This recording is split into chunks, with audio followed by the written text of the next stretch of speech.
রাজশাহীর তানোরের অপার সৌন্দর্যের লীলাভূমি হচ্ছে তানোর ব্রিজ এবং বিলকুমারী। তো সেই সৌন্দর্য দেখার জন্য আজকে আবারও চলে গেলাম আমাদের তানোরের সেই ব্রিজ এবং তার অপরূপ সৌন্দর্যের লীলাভূমি দেখার জন্য। তো আসসালামু আলাইকুম, সবাই কেমন আছেন? আশা করি অনেক ভালো আছেন। আলহামদুলিল্লাহ, আপনাদের দোয়ায় এবং আল্লাহর রহমতে আমিও ভালো আছি। আমাদের রাজশাহীর তানোরে যে এত সুন্দর মনোরম পরিবেশ, একটা মনোমুগ্ধকর জায়গা আছে যেটা না দেখলে আপনারা বিশ্বাসই করতে পারবেন না। তো তানোরবাসী সবাই কেমন আছেন? অনেক ভালো আছেন আশা করি। আসলে আমাদের তানোরের এলাকাতে এত সুন্দর যে একটা পর্যটন কেন্দ্র আছে যেটা না দেখলেই মিস করবেন। যারা যারা এখন পর্যন্ত এই জায়গাটিতে যাননি অবশ্যই তাদেরকে রিকোয়েস্ট করব, যাবেন, মন প্রাণ সব কিছু ভালো হয়ে যাবে।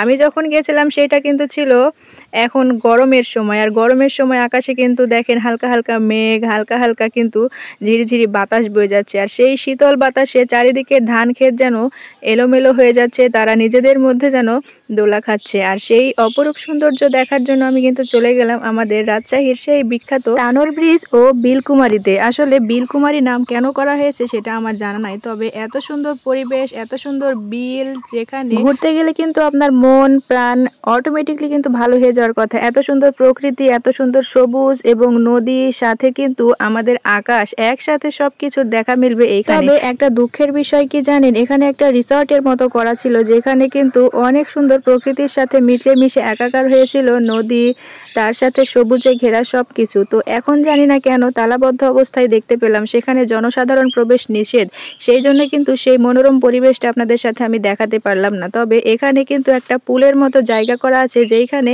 চারিদিকে শুধু সবুজ আর সবুজ, চারিদিকের রাস্তাটা এত সুন্দর মনোমুগ্ধকর, আর চারপাশে ধান ক্ষেতগুলো সোনালী রঙের হয়ে যাওয়াতে কিন্তু আরো অনেক সুন্দর লাগছিল দেখতে। তো আলহামদুলিল্লাহ, আজকে এই জায়গাটাতে এসে কিন্তু মন প্রাণ ভরে যাচ্ছিল আমার। আর এইখানে কিন্তু একটা সুইচ গেট ছিল, যেটা কিন্তু অসাধারণ। বৈশাখ মাসে কিন্তু আকাশের আবহাওয়া মোটেও ভালো থাকে না, কখন ঝড় হয় কখন বৃষ্টি হয় বলা যায় না। তার জন্য আমরা যখন গেছিলাম তখন কিন্তু আকাশটা থমথমে ছিল, তারপরেও পরিবেশটা অনেক সুন্দর ছিল। যেখানে আমরা বিচরণ করছিলাম সেটা কিন্তু আমার খুব ভালো লাগছিল, পাশাপাশি আমার ছেলেও কিন্তু খুব ভালো এনজয় করছিল। দেখতে দেখতে বললাম চলো এখন তাহলে চলে যাই তানোরের ব্রিজ। আসলে ব্রিজে আসলাম আর ফুচকা খাবো না তা কখনো হয়, তার জন্য কিন্তু তানোরের ব্রিজে একটা মামা খুব সুন্দর ফুচকা বানায়। আমি কিন্তু যখনই যাই তখন কিন্তু সেই মামাটার হাতের ফুচকা খাই, আর ফুচকাটা খেয়ে আমি আমার ছেলে দুজনাই তো মনে করেন পাগল। সেই মামাটা অনেক সুন্দর ফুচকা বানায়। আর এই যে দেখেন, এইখানে কিন্তু সেই রিসর্টে আসার জন্য অনেক লোকজন ভিড় করছে, কিন্তু দুর্ভাগ্যবশত সেইখানে কিন্তু প্রবেশ নিষেধ।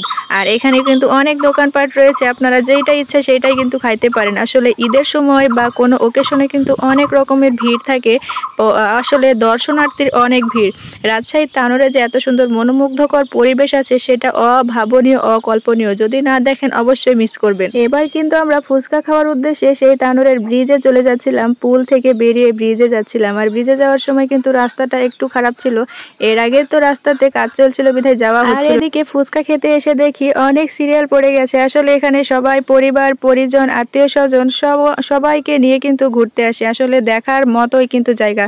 আর এদিকে নদীর নিচে দেখেন কিন্তু পানি নাই, এখন শুধু সোনালী ধান, যেটা হচ্ছে আমাদের সব কৃষক ভাইদের ঘরে উঠবে।